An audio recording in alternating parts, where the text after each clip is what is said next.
আসসালামু আলাইকুম ওরহমতুল্লাহি ওবারাকাতু। হ্যালো এভরিওয়ান,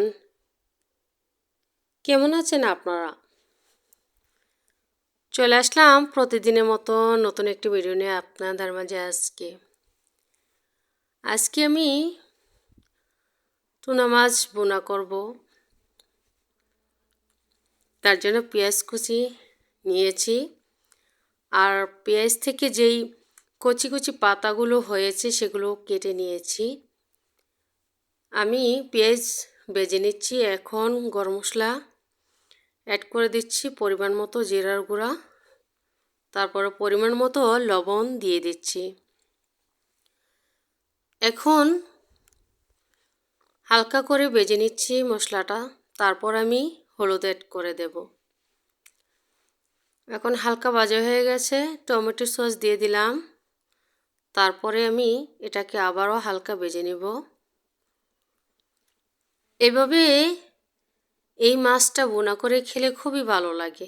আমি প্রায় খাই, তাই ভাবলাম আপনাদের মাঝে আজকে শেয়ার করি, যেহেতু লং ভিডিও দিতে হবে। এখন টমেটোটা হালকা হালকা ভাজা হয়ে গেছে সসটা। এখন হলুদ দিয়ে দিলাম পরিমাণ মতো। এখন দিয়ে দিচ্ছি পেঁয়াজের কষিগুলো ছোট ছোট।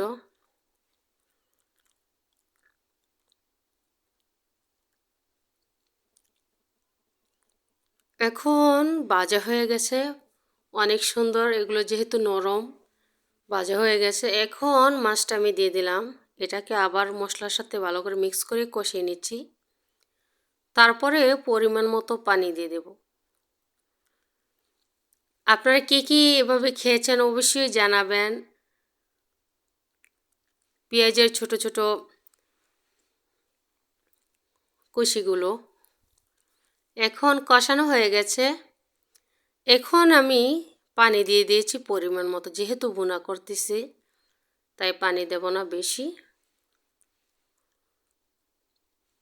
আর কিছুক্ষণের মধ্যে আমি নামিয়ে ফেলবো। মাশাআল্লাহ, অনেক সুন্দর হয়েছে। আর অবশ্যই ভিডিও ফুল দেখে তারপরে আপনারা জানাবেন।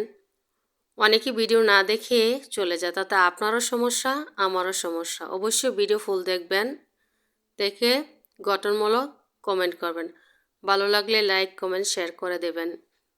আপনাদের সাথে কথা বলতে বলতে হয়ে গেছে, এখন পরিবেশন করলাম। দেখুন অনেক সুন্দর হয়েছে মাশাআল্লাহ, রান্নাটা খুবই লোভনীয় হয়েছে। খেতে অনেক ভালো লাগবে, ভাতের সাথে বা রুটির সাথে যে কোনো কিছুর সাথেই খেলে ভালো লাগবে। আমি প্রায় খাই তাই শেয়ার করলাম। কেমন হয়েছে অবশ্যই আপনারা জানাবেন।